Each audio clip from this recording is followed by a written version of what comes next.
আসসালামু আলাইকুম। Advanced learning academy math and ইংলিশের পক্ষ থেকে তোমাদের সবাইকে জানাই অনেক অনেক শুভেচ্ছা ও অভিনন্দন। সুপ্রিয় ষষ্ঠ শ্রেণীর শিক্ষার্থীরা, আজ সমাধান করব তোমাদের গণিত বইয়ের অনুশীলনী 3.3-এর অঙ্ক নং 3, যা তোমাদের গণিত বইয়ের 74 পৃষ্ঠাতে দেওয়া আছে। দেখো, আমাদের 3 নং প্রশ্নে দেওয়া আছে নিচের ফাঁকাগুলো পূরণ করো। তো আজকে আমরা এই ফাঁকা ঘরগুলো পূরণ করব। তো চলো আমরা 3-এর ক নং প্রশ্নের সমাধান করি। ক নং প্রশ্নে দেখো দেওয়া আছে। তো আগে বলিনি, আজ কিন্তু আমাদের এই অনুশীলনী এটা পার্ট 3। তোমরা এর আগে আরও 2টা পার্ট আছে, তোমরা দেখে আসবে। তো দেখো, ক নঙে দেওয়া আছে হলো -8 প্লাস ফাঁকা, অর্থাৎ এই ফাঁকা ঘরে কি বসবে, ফাঁকা ঘরের মানটা আমাদের বের করতে হবে। তো আমরা এটা বের করার জন্য আমি যেটা বলবো, যে তুমি যদি দেখো যে ফাঁকাটা হাতের হাতের কি সমানের প্রথম দিকে আছে, অর্থাৎ সমানের বাম দিকে আছে ফাঁকা, তাহলে ফাঁকাটা তুমি বাম দিকে রেখে দিবে। তো আমরা এটা বা দিয়ে করব। এখন বা দিলে কি হবে, এই প্লাস আর মাইনাস, আমরা একটা লাইনের সমান চিহ্ন আমরা দুইবার ব্যবহার করতে পারবো না। তোমরা এই অঙ্ক ক্লাস 5ম শ্রেণীতে করে এসেছো। তো এখানে প্লাস আছে, প্লাস আর মাইনাস গুণ করলে হবে প্লাস মাইনাসে হলো -8 প্লাস ফাঁকার হবে ফাঁকা, সমান ওই পাশে হলো 0। বা আমরা এই -8 যদি আমরা এখন এই ফাঁকা আমরা এই পাশে রেখে দিব। ফাঁকা যদি সমানের বাম পাশে থাকে, অর্থাৎ ফাঁকা সমানের বাম দিকে থাকলে আমরা ফাঁকা এখানে রেখে দিব। তো আমরা ফাঁকা রেখে দিলাম। এ পাশের -8 যদি আমরা ওই পাশে পাঠিয়ে দিই, তাহলে কি হয়ে যাবে +8। আর +8 ওই পাশে গিয়ে 0-এর সাথে যোগ হলে কি হবে, যোগ হলে 0-এর সাথে 8 যোগ করলে 8ই হবে। অর্থাৎ বিষয়টা এমন, একটু খেয়াল করো, এখানে আছে -8, ওই পাশে আছে কি আমাদের, এই পাশে আছে হলো -8 আর প্লাস আছে ফাঁকা। তা আমরা কি করলাম, ওই পাশে 0 আছে, তা আমরা এই পাশে বা দিয়া ফাঁকা রেখে দিলাম। আমরা কিন্তু ফাঁকার মান বের করব, তাই ফাঁকাটা আমরা প্রথমে রাখবো। এ পাশে আছে 0, এ পাশের -8 যদি আমরা ওই পাশে পাঠাই দিই, তাহলে কি হয়ে যাবে +8। আর আমরা তার সুতরাং কি হচ্ছে, ফাঁকা সমান সমান 0 আর 8 যোগ করলে কিন্তু 8ই হয়ে যায়। তাহলে এটাই কিন্তু উত্তর। তো এখানে আমরা এই 0 আছে, এই -8 আমরা ওই পাশে পাঠিয়ে দিলে হয়ে যাবে কি +8। কারণ তোমরা জানো, সমানের এক পাশ থেকে কোনো কিছু ওই পাশে গেলে, মাইনাসের কোনো কিছু ওই পাশে গেলে প্লাস হয়ে যাবে, প্লাসের কোনো কিছু ওই পাশে গেলে মাইনাস হয়ে যাবে। ধরো এটা হলো সমান চিহ্ন, এ পাশ থেকে যদি তুমি প্লাসের কোনো কিছু ওই পাশে পাঠাও হয়ে যাবে মাইনাস, যদি মাইনাসের কোনো কিছু ওই পাশে পাঠাও হয়ে যাবে প্লাস। ঠিক আছে? তো একইভাবে ওই পাশ থেকে যদি প্লাসের কোনো কিছু এ পাশে আসে হয়ে যাবে মাইনাস, মাইনাসের কোনো কিছু যদি সমানের ওই পাশে থেকে এ পাশে আসে হয়ে যাবে প্লাস। তো এখানে কিন্তু আমাদের তাই হলো। তো এটাই কিন্তু আমাদের উত্তর। তো এখানে সুতরাং দিলে ভালো হবে। তো আচ্ছা, এখন আমরা এই অঙ্কটা উঠাবো। সুতরাং -8 প্লাস হলো এখানে ফাঁকা, এখানে হলো 0, তাই এখানে আমরা ফাঁকার মান কত পেলাম 8, তাই আমরা এখানে 8 বসাই দেবো। তাহলে এটা কিন্তু শেষ। এরপর আমরা সমাধান করবো হলো খ নঙের। খ নং দেখো, ফাঁকা আমরা বাম দিকে রেখে দিব সমানের, তো আমরা ফাঁকা রেখে দিব, আর বাদ বাকি যা আছে আমরা সব ওইদিকে পাঠিয়ে দেবো, কোনো সংখ্যা আমরা এই পাশে রাখবো না। তো ওই পাশে আছে 10, এই পাশের +13, এটা 13 আগে কিন্তু প্লাস আছে, তো এই +13 আমরা ওই পাশে পাঠিয়ে দিলে হয়ে যাবে -13। তো বা সুতরাং আমি এখানে কিন্তু বা দিয়েছি, তোমরা এখানে সুতরাং দিতে পারো, তবে বা দিলেও সমস্যা নেই, এটা নিয়ে কিন্তু কোনো টেনশন করবে না। তো এখানে সুতরাং ফাঁকা সমান সমান 10 আর 13, 13 হলো বড় আর 10 হলো ছোট। তো বড়টা আগে থাকলো না পিছে থাকলো এটা তোমার দেখার বিষয় নয়। বড় যেখানে থাকুক বড়টা থেকে ছোটটা বিয়োগ করবা। তো 13 থেকে 10 বিয়োগ করলে হবে 3।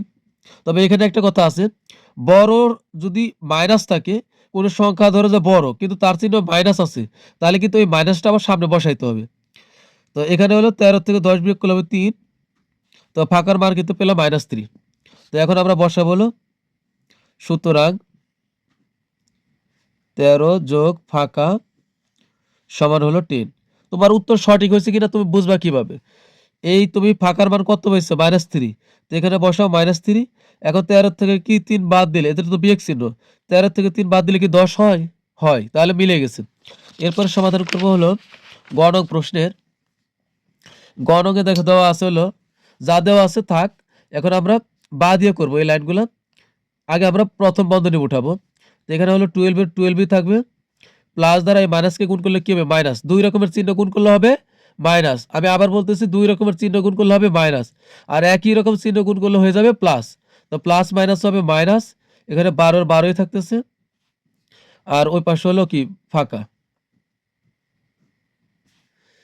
তার মানে এখন কত হচ্ছে এই 12, এখন কি করবা, তো তো সুতরাং 12 থেকে 12 বিয়োগ করলে কত হয় 0 হয়, আর ওই পাশে ফাঁকা থাকুক, ফাঁকাই আছে, তার মানে হলো ফাঁকার মান হবে 0। তো ফাঁকার মান হবে কত 0। তো আমরা লিখবো সুতরাং এই অঙ্কটা আবার উঠাবো, মানে 0 সমান ফাঁকা যে কথা, ফাঁকা সমান 0 একই কথা। তো ওই পাশে আছে, এটা কিন্তু সমস্যা নেই। তো এখন আমরা লিখবো সুতরাং 12 প্লাস হলো -12 ইকুয়াল হচ্ছে ফাঁকা। এখন দেখো এই 12 থেকে 12 বিয়োগ করলে হয় 0, তো আমরা এখানে বসাবো হলো 0। তো এটাই কিন্তু উত্তর। এরপর সমাধান করবো হলো ঘনক প্রশ্নের। ঘনক প্রশ্নে দেখো একইভাবে আমরা আগে প্রথম বন্ধনীর কাজ করি। এখানে প্লাস আছে, প্লাস আর মাইনাস গুণ করলে হয়ে যাবে -4 এর 4, এখানে প্লাস ফাঁকার ফাঁকা, এ পাশে আছে কত -12। তো এখন আমার কিন্তু এই পাশে সংখ্যার কোনো দরকার নাই, তাই আমি ফাঁকা এই পাশে রেখে দিব।